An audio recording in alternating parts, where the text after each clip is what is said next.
What happens when Hollywood's most disciplined warrior meets television's sharpest tongue in what was supposed to be a routine morning chat? What unfolds when a man who spent 4 decades perfecting the art of control finally reaches his breaking point on live television? This isn't just another celebrity interview gone wrong.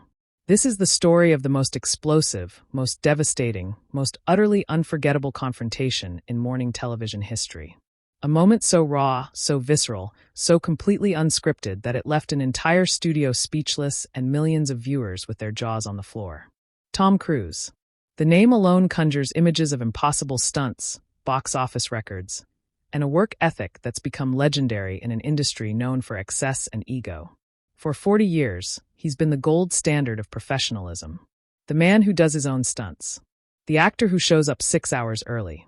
The star who treats crew members like family. A living icon who's navigated the treacherous waters of fame with grace, humility, and an iron will that's never once faltered in public. Until that morning, until Joy Behar decided to test just how far she could push.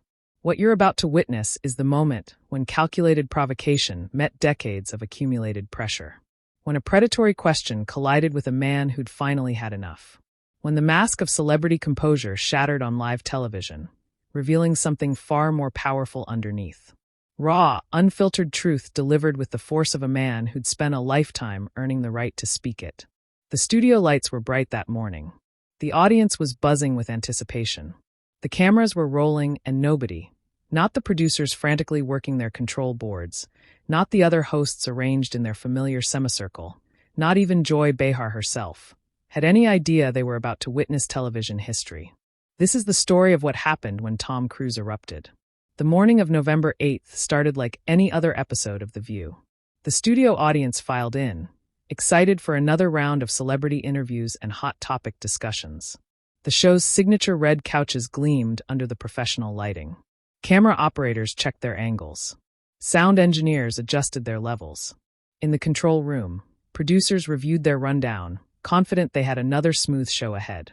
Tom Cruise wasn't scheduled to arrive until 9:47 a.m. for the 10:15 segment.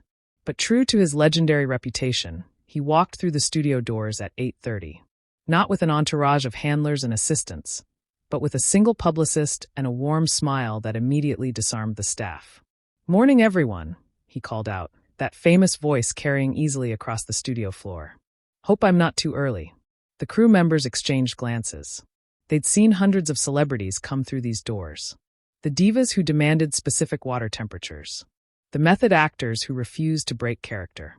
The social media stars who spent more time checking their phones than talking to anyone. But Tom Cruise, he was shaking hands with the camera operators, learning the names of production assistants, asking the makeup artist about her weekend. "Mr. Cruise, you really didn't have to come so early," the segment producer stammered, clearly flustered by the A-lister's genuine warmth. "Tom, please," he corrected with that megawatt smile. "And I like to get a feel for the space. Plus, I wanted to make sure I wasn't rushing anyone. Your time is valuable, too." Little did he know that his early arrival would become the calm before an unprecedented storm. The hosts began arriving around 9 a.m. Whoopi Goldberg came first, immediately lighting up when she saw Tom. They'd worked together on a charity initiative for underprivileged children, and their reunion was genuinely warm. Sarah Haynes followed, excited about the interview. Even Sunny Hostin, usually the most reserved of the panel, seemed animated by the prospect of talking with someone of Tom's caliber. And then Joy Behar made her entrance. Those who knew Joy well recognized something in the way she surveyed the scene. That calculating look. That slight smile that never quite reached her eyes. She greeted Tom politely. Too politely, some would later recall. Professional. Measured. But there was something underneath, something the veteran crew members had seen before. Joy Behar was locked and loaded. "Tom, wonderful to have you," she said, extending a hand. Her grip was firm, businesslike. "Joy, thanks for having me," Tom replied, his warmth never faltering. "I've been a fan of the show for years. You all keep it real, and I respect that." Joy's smile widened slightly. "Oh, we definitely keep it real here. That's our specialty." The words hung in the air, just a moment too long. Whoopi glanced at Joy, something unreadable flickering across her face. But the moment passed and the pre-show bustle resumed. Tom settled into the green room, reviewing talking points with his publicist. The new film, Shockwave Protocol, was his passion project, a return to the hard-edged action that had made him a household name, combined with a deeper exploration of the moral cost of violence. He'd done extensive research, trained for 8 months, performed stunts that insurance companies had explicitly forbidden. At 58 years old, he was proving that dedication and discipline could defy time itself. "They'll probably ask about the stunts," his publicist mentioned, scanning her notes. "Maybe some questions about the younger cast members you're mentoring." "Standard stuff." Tom nodded, his mind already elsewhere. He was thinking about a particular sequence in the film, a moment of vulnerability he'd fought to keep in the final cut. A scene where his character breaks down, showing the psychological toll of decades of violence. It was the kind of honest moment that big-budget action films usually cut. But Tom had insisted it was real. It was human. It mattered. He had no idea that real was about to take on an entirely different meaning. At 10:12 a.m., Tom was escorted to the set. The audience erupted in applause, genuine, enthusiastic appreciation for a star they'd watched for decades. He waved, smiled, and settled into the designated guest seat with practiced ease. The lights were warm. The atmosphere was electric. This was what he did. This was easy. "Welcome back to The View," Whoopi began, her smile radiant. "We are so thrilled to have Tom Cruise with us today." "Tom, thank you for being here." "Thank you for having me," Tom replied, his posture relaxed, his demeanor open. "This is fantastic." The first 8 minutes were textbook perfect. They discussed Shockwave Protocol. Tom shared amusing anecdotes from set. The stunt that went slightly wrong. The young co-star who'd been terrified of heights until Tom spent 3 weeks personally training with her. The director's obsessive attention to practical effects. The audience laughed in all the right places. The energy was positive, warm, engaging. Sarah asked about his training regimen. Tom deflected with characteristic humility, redirecting credit to his stunt team, his trainers, the dedicated professionals who made him look good. Sunny inquired about mentoring the next generation of action stars. And Tom spoke passionately about the responsibility of passing down not just techniques, but values, the importance of respecting your crew, honoring your commitments, putting in the work when nobody's watching. And Joy Behar sat there unusually quiet, watching, waiting. Those familiar with her interview style recognized the pattern. She was like a boxer in the early rounds, studying her opponent, looking for the opening. Her colleagues were carrying the conversation, building rapport, creating comfort, and Joy was letting them because she knew that comfort was the predecessor to vulnerability. The audience had no idea. The other hosts were blissfully engaged. Even Tom, despite all his media training and decades of interview experience, didn't see it coming. But at the 10-minute mark, Joy leaned forward slightly. Her posture changed. The temperature in the studio dropped by several degrees, though nobody could have explained exactly why.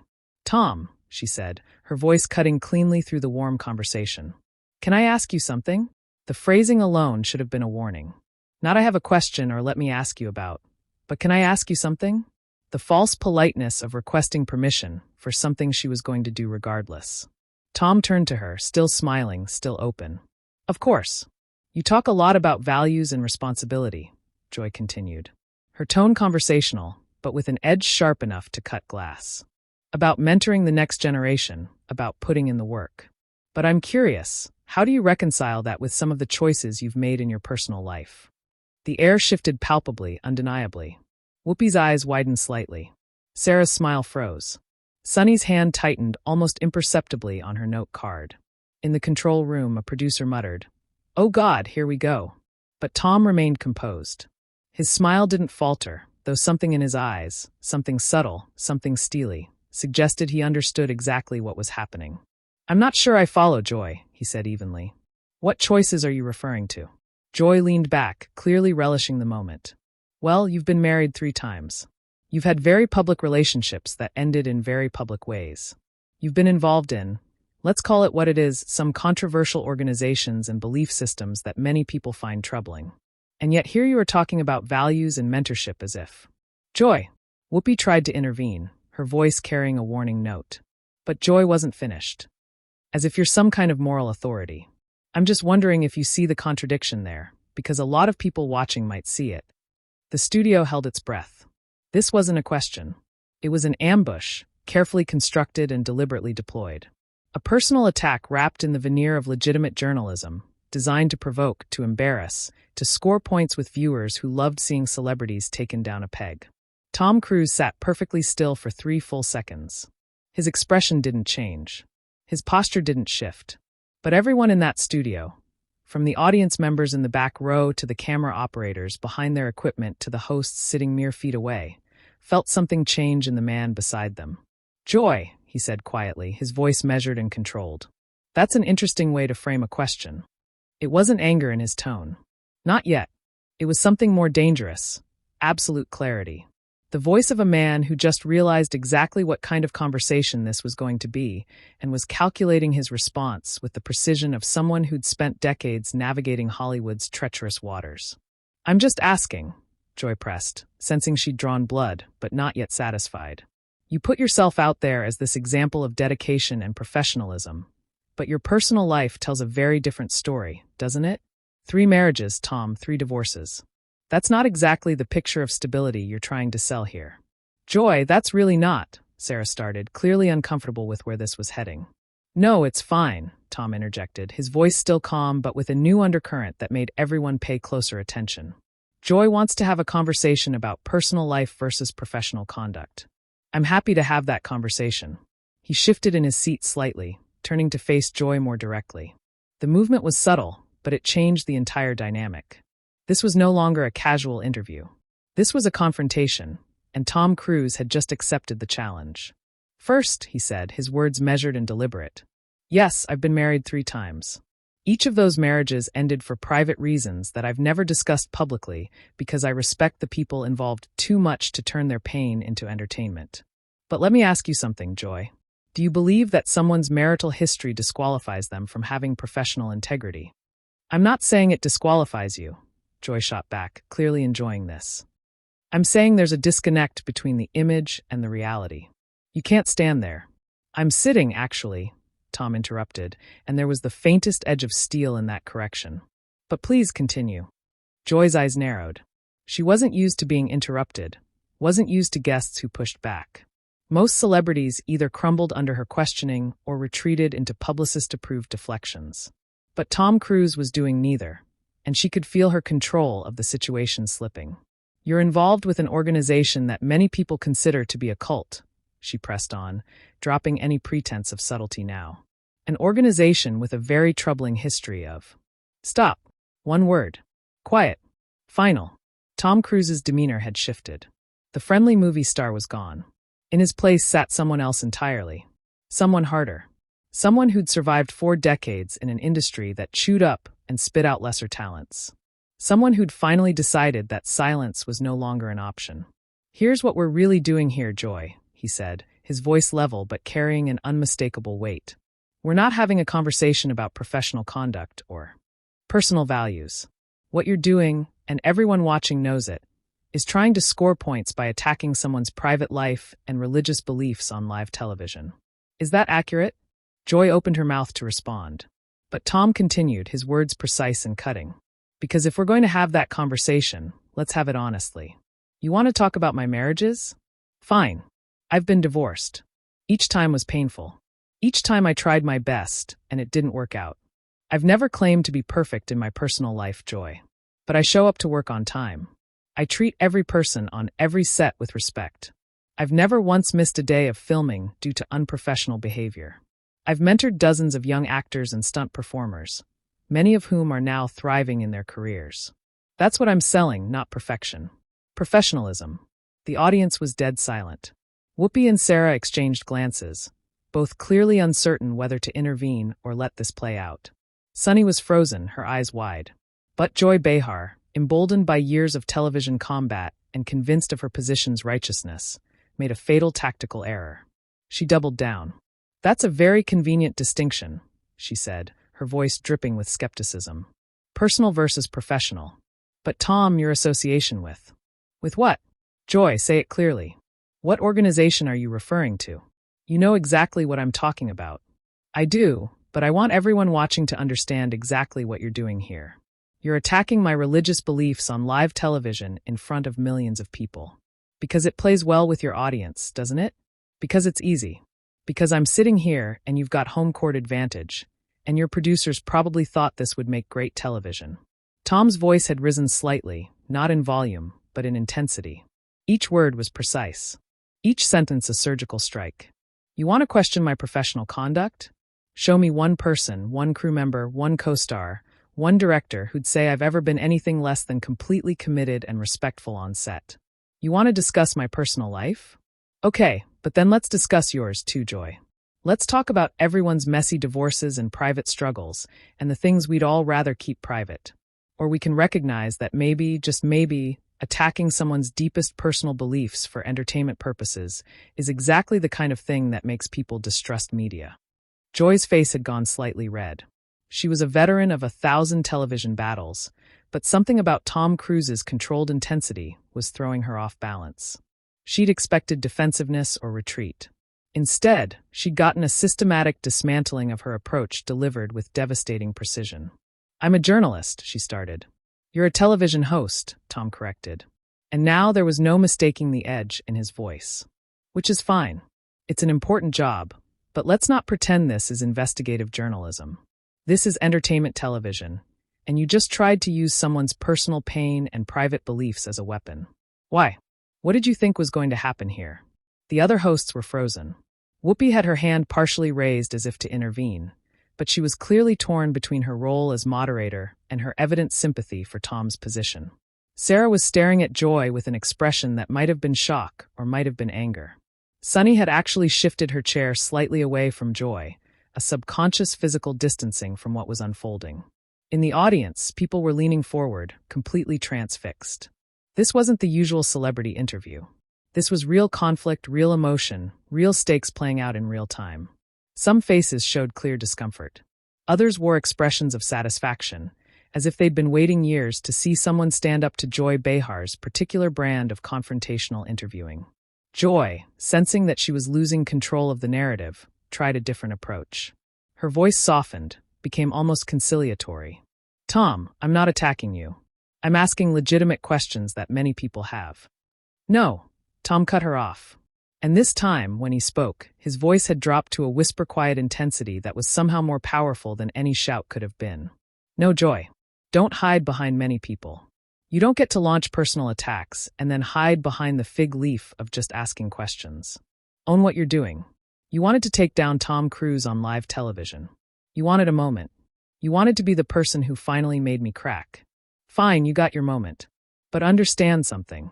He leaned forward slightly, and the physical movement carried enormous weight. This was a man who'd performed death-defying stunts, who'd trained with world champion fighters, who'd built an empire through sheer force of will and unrelenting discipline. And all of that power was now focused entirely on Joy Behar. I've been doing this for 40 years, Tom continued, his voice steady as a rock. 40 years of 18-hour days and broken bones and learning thousands of skills because I refused to do anything halfway. 40 years of showing up when I'm exhausted, injured, or dealing with personal tragedy because I made a commitment to people who depend on me. 40 years of watching this industry chew up people with 10 times the talent, but half the work ethic. And in all those years, through all those challenges, I have never compromised my professional standards. He paused, and the silence was deafening. You want to judge my personal life? Go ahead. You want to mock my beliefs? That's your right. But do not sit there and imply that my personal choices somehow invalidate everything I've built, everything I've accomplished, everything I've given to this craft. Because that's not journalism, Joy. That's just cruelty dressed up as conversation. The words hung in the air like smoke after an explosion. Joy's mouth opened, then closed. For perhaps the first time in The View's history, Joy Behar was genuinely speechless. But Tom Cruise wasn't finished. Not even close. He stood up. The movement was fluid, controlled, but it fundamentally changed the power dynamic in the room. No longer a guest in their space, he was now a man on his feet, claiming his own authority. You know what the real issue is here, he said. His voice now filling the studio with a force that made even the cameras seem to lean in. The real issue is that we live in a culture that celebrates tearing people down, that rewards cheap shots. And gotcha moments, that turns private pain into public spectacle, and calls it entertainment. He turned slightly, addressing not just Joy now, but the entire panel, the audience, the cameras themselves. I came here today to talk about a film I'm proud of. A film that took 3 years of my life, that employed 300 people, that represents everything I believe cinema can be. And instead, we're talking about my divorces and my religious beliefs. Because somewhere along the way, we decided that the private lives of public figures are fair game for public dissection. Tom, if you just... Joy tried again, but her voice lacked its earlier confidence. Let me finish, Tom said, not loudly, but with such absolute authority that Joy actually recoiled slightly. You want to have a conversation about responsibility? Let's talk about media responsibility. Let's talk about the responsibility you have sitting in that chair with that platform to treat people with basic human decency. To recognize that yes, I'm a celebrity. Yes, I've chosen a public life, but I'm also a human being with feelings and vulnerabilities and private pain that I have every right to keep private. His voice was shaking now, not with anger, but with something deeper. A righteous fury born of decades of accumulated frustration, of watching the same playbook used on countless colleagues, of finally reaching the point where silence felt more damaging than speaking out. You know what I've learned in 40 years, Joy? I've learned that the people who talk most about other people's flaws are usually trying to distract from their own. I've learned that cruelty is easy and kindness is hard. I've learned that integrity isn't about never making mistakes. It's about how you handle yourself when you do. And I've learned that at some point you have to stand up and say enough. The studio was absolutely silent. Not a cough, not a shuffle, not a single sound except Tom Cruise's voice resonating with decades of conviction. So here's what I'm going to do, he continued, reaching down to unzip his microphone with steady hands. I'm going to leave. Not because I'm running away from a difficult conversation, but because this stopped being a conversation the moment you decided to weaponize my personal life for ratings. And I'm going to say something directly to the people watching at home. He looked straight into the main camera, his eyes intense, his presence magnetic. If you're out there struggling with a divorce or questioning your beliefs or trying to figure out how to balance your private struggles with your public responsibilities, you're not alone. Your mistakes don't define you. Your messy personal life doesn't invalidate your professional accomplishments. And you deserve better than to be reduced to sound bites and scandal by people who've never walked in your shoes. He set the microphone down on the chair with careful precision, a small gesture that carried enormous symbolic weight. Then he turned back to Joy one final time. Joy, I genuinely hope you're proud of this moment. I hope the ratings are worth it, because this, he gestured at the space between them. This is exactly what's wrong with how we talk to each other in this country. We've forgotten that there are human beings on the other side of our questions. We've forgotten kindness. We've forgotten grace. His voice dropped again, back to that dangerous whisper-quiet intensity. But I haven't forgotten. And I won't let anyone, not you, not this show, not anyone, make me forget that. Tom Cruise turned and walked toward the studio exit. His pace was measured, unhurried, dignified. He wasn't fleeing. He was making a choice. And every person in that studio understood the difference. Behind him, the panel sat in stunned silence. Joy's face had cycled from red to pale, her expression frozen somewhere between defiance and dawning realization of what had just happened. Whoopi looked like she wanted to call out to Tom, to apologize, to somehow fix what had broken. Sarah was openly crying. Sunny simply stared at her hands. The audience was divided. Some sat with mouths agape, processing what they'd witnessed. Others were already reaching for phones, knowing they'd just seen something that would dominate social media for days.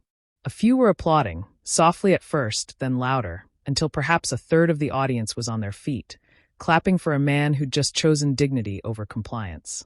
Tom reached the studio door and paused just for a moment. He looked back over his shoulder, his eyes scanning the space one last time. Then, without a word, he pushed through the door and was gone. The heavy studio door swung closed behind him with a soft but final thud. For 5 full seconds, nobody moved. Nobody spoke. The show that prided itself on never running out of opinions, on always having something to say, was utterly, completely silent. Then chaos. What started as a routine celebrity interview became a watershed moment in morning television. What began as a calculated attempt to create controversy became instead a powerful statement about dignity, respect, and the cost of public life. In the days that followed, the footage went viral. Not just the confrontation itself, but Tom Cruise's final speech, his calm dismantling of Joy Behar's tactics, his passionate defense of basic human decency. Think pieces were written. Debates raged on social media. The clip was shared millions of times, with people from all walks of life weighing in on who was right, who was wrong, and what it all meant. Joy Behar issued a statement that evening calling the exchange a robust conversation between two strong personalities and defending her questioning as journalism. The statement was widely mocked. Many pointed out that Tom Cruise had systematically explained exactly why it wasn't journalism, and Joy's defensive posturing only proved his point. The other hosts of The View were noticeably quiet in the immediate aftermath, though Sarah Haynes later posted a cryptic message on social media. Some days you witness courage in unexpected places. Tom Cruise didn't issue a statement. He didn't need to. His words in that studio had said everything that needed saying. Instead, he returned to work on Shockwave Protocol promotions, conducting subsequent interviews with other outlets, where he was treated with the respect he demanded and deserved. Shockwave Protocol went on to become one of the year's biggest hits, with many crediting the viral confrontation for driving audiences to see a film that showcased not just Tom Cruise the action star, but Tom Cruise, the artist, the craftsman, the man who'd proven that discipline and dedication could create something extraordinary. As for The View, the show continued, but something had shifted. A line had been crossed, and everyone knew it. Joy Behar remained a host, but her questioning style noticeably softened in the weeks that followed. Whether this was genuine reflection or simply public relations, damage control remained a subject of debate. But what nobody could debate was this. Tom Cruise had walked into that studio as a movie star and walked out as something more.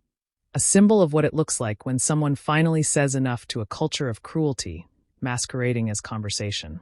The confrontation lasted less than 15 minutes, but its impact will be felt for far longer. Was Tom Cruise right to walk out? Did Joy Behar cross a line, or was she simply doing her job? Was this a triumph of personal dignity over media aggression, or a celebrity using his platform to avoid legitimate scrutiny? The answers, like most things worth discussing, aren't simple. But what is simple? What became crystal clear in that studio on that November morning is that sometimes the most powerful thing you can do is stand up, speak your truth, and walk away with your integrity intact. Tom Cruise did exactly that. And in doing so, he reminded us all what real strength looks